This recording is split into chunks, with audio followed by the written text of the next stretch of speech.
Hi friends, my name is Omid Roustaei. I'm thrilled to be here today and we're about to shop at Arax Market for some of the ingredients we need for our cooking classes this week.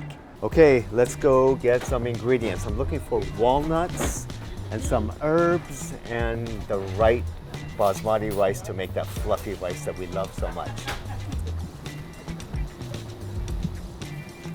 Now this looks like a good walnut. We're gonna need the walnut for our chicken and pomegranate dish called fesenjoon, and we're gonna need a bunch of these walnuts, and this looks like a good one.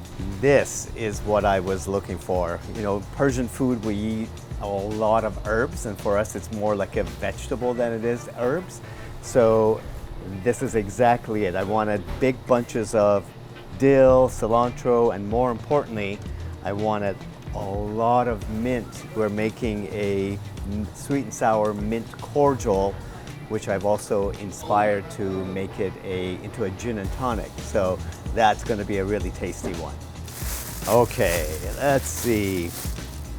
The question is always, do they have enough herbs? When I go grocery shopping, I typically clear out all the herb shelves. So I'm going to probably need 4 of these, and you will see in the cooking class how much of these we're going to use just to make the cordial.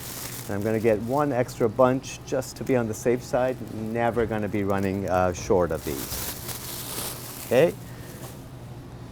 I also see some parsley and cilantro, and I need those for the first appetizer we're going to be serving on night 1, which is a platter of herbs and feta, radishes and walnuts all bunched up into a flatbread. So let's get some herbs again. Now these look really vibrant and fresh, so I'm going to get maybe about 3 bunches of these. These look really good. So that's our cilantro. Now I would like to get some mint, some parsley. Now this is what I call a good bunch of parsley. You're going to get your good money's worth out of these bunches. So again, I think 3 bunches will give us plenty of appetizer to eat. Okay, now I'm looking for rice. Let's see if we can find the rice section. I was so hoping to find this brand of rice. I discovered it many years ago, and ever since I found this rice, I have no desire to buy any other rice. It is spectacularly long grain, aromatic, and when you cook it, you just are intoxicated with the aroma of rice. So that is exactly what I want. So now we've come to the right section. We're wanting these Persian cucumbers. And so I'm going to probably get about 10 of these for night 2. This is going to be for a classic Iranian salad of tomatoes and cucumbers called Salat Shirazi, a namesake of the city where it comes from. So let's get some cucumbers. Now, the question is finding the right tomatoes in dead of winter. That seems to be always a challenge. So they look quite ripe, and they have a tomato scent to them, but you'll never know until you cut into it and try them. So I'm gonna just trust, because I'm really loving everything else that is here. So I'm just gonna go with this tomato. They look vibrant and healthy. So get a few of these to go.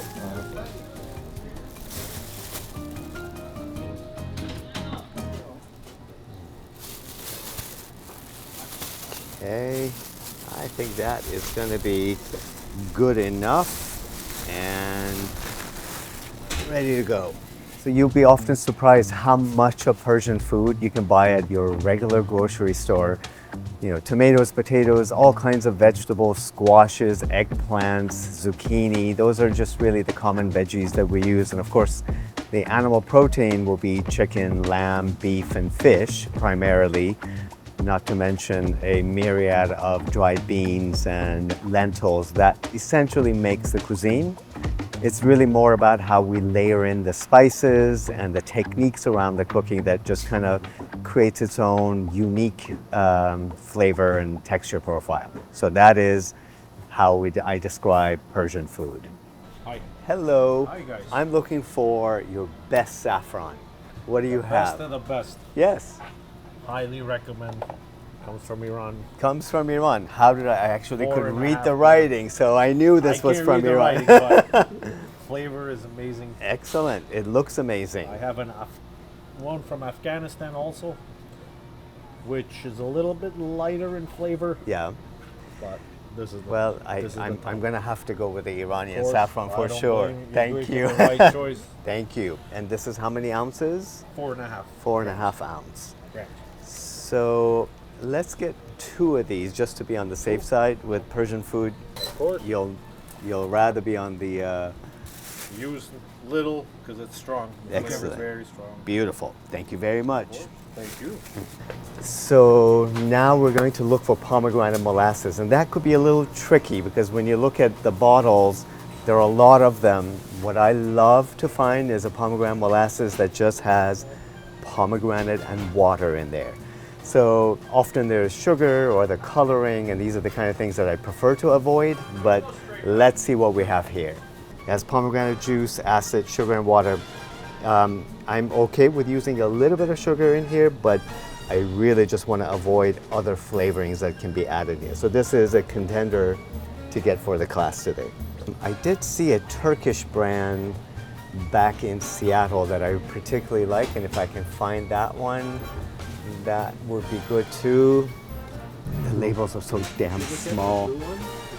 Oh, there is one that I like. Concentrated pomegranate juice, natural red berry skin color. Looks like we have found the pomegranate juice that we're going, or molasses that we're going to use for the class. So I'm going to need 2 bottles of these.